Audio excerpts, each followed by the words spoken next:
Now, the Sultan of Sokoto, that's Alhaji Saad Abubakar III, has warned the federal government against the escalating security issues plaguing the nation. The Sultan cautioned that if immediate action is not taken to tackle insecurity, poverty and unemployment, particularly in the north, Nigeria may face social upheaval. Well, now Rise News analyst Dayo Sobowale joins us for a conversation on the Sultan's warning and the need to arrest the looming crisis. Thank you so much for joining us today. As always, good afternoon, Mr. Sobowale. Pleasure being here as usual. Right.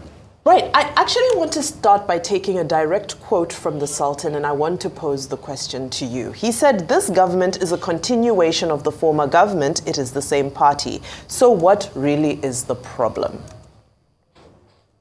Okay, the Sultan's question or yours? Yes, so I'm forwarding his question to you. Yeah, okay. You're welcome. The Sultan, this is not the first time he's saying this. In December, he gave a similar warning. And then he said people are getting frustrated, angry, and all that. But at that time, he gave a time span, and I think I've quoted him several times here, that he said, okay, the patience of people are running out, but that maybe they can give a time, because the new government, maybe a month, 3 months, 6 months, 1 year, he said it. And that was in December. So if I keep to that, I say maybe by December now, people's patience would have burnt out. I don't know what will happen. But this is a religious leader who knows what he's talking about. A former colonel in the Nigerian army before he became a traditional ruler. And as leader of the Muslim Jama, he's a religious leader. And he said it himself, that it is nice that he is both a traditional ruler and a religious leader. And the government should listen to both of them in trying to solve this problem. And in December, he said the problem is leadership, not clashes between Christians and Muslims. And then, just personally I think he gave that warning, even though he's a Muslim leader, he gave that warning at the beginning of Lenten season, and on Valentine's Day, Lovers' Day. So it's not as if he's fighting government. He's saying the mind of all of us in this country as at this point in time. He's a Muslim leader.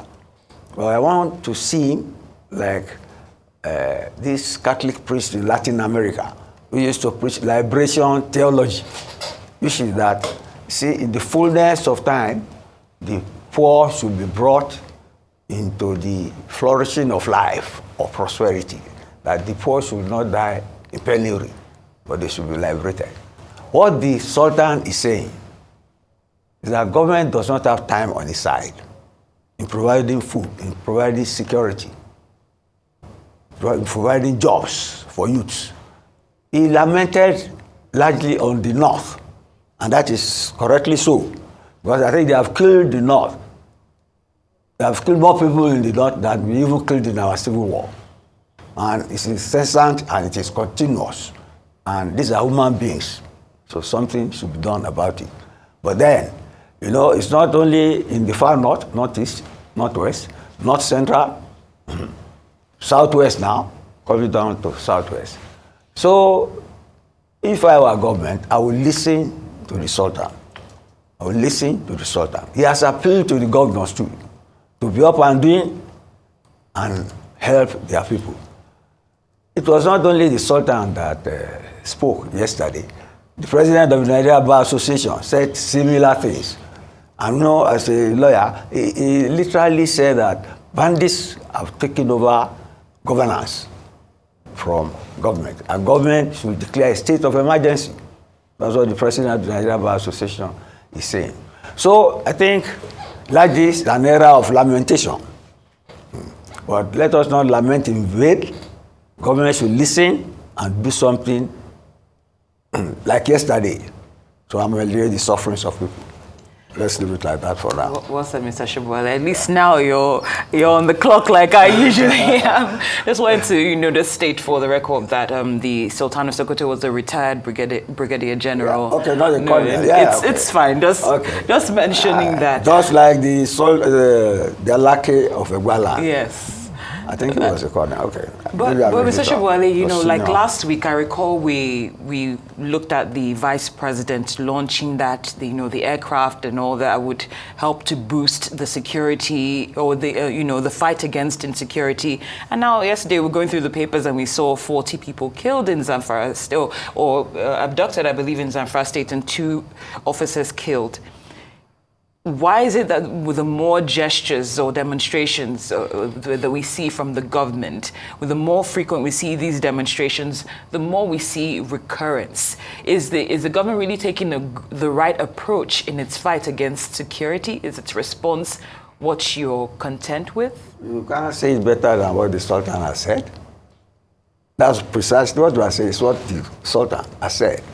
You see, what I will attempt to answer. You need to be in the mind of people who have satanic intentions to know what they want to do. Government is buying equipment to fight them. Government cannot go into the field itself to use its military forces. And it's trying to make sure they have up-to-date equipment. The Sultan said it in December, that we have to be more proactive, that the bandits and kidnappers are always a step ahead of our security forces. You can't show frustration. You get me? Better than that. And he's trying to tell government and its military leaders that they should be faster than those killing our people almost on a daily basis. I don't think it's a difficult issue. In other climes, when certain things happen, leaders who are responsible and who feel such responsibility stops on their table, they will resign if they don't get results. But you see, I think the consensus here is to create enough room for those in charge, to give them enough equipment for them to be able to quell the insurgency, the banditry, and the kidnapping.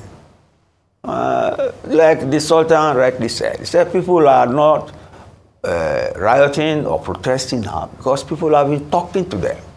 The traditional leaders have talked, religious leaders have been talking to them. Like I've been talking to you. People have been talking to each other, but please let us wait, tarry a while, that tomorrow will be better. And I hope maybe tomorrow should come in less than 24 hours, even. Well, people are certainly at their wit's end. And the Sultan is saying that time is not on the side of government. In terms of food, in terms of security, in terms of jobs, in terms of healthcare, in terms of movement of people, in terms of trade, in terms of commerce, every aspect of life. So the ball is in the court of government. And of course, the buck stops on the table of the President and Commander-in-Chief of the Armed Forces. So I wish him the very best under the circumstances. Heavy is the head that wears the crown. Sam. Mr. Dayo Sobowale. Thank you so much for giving us a great insight into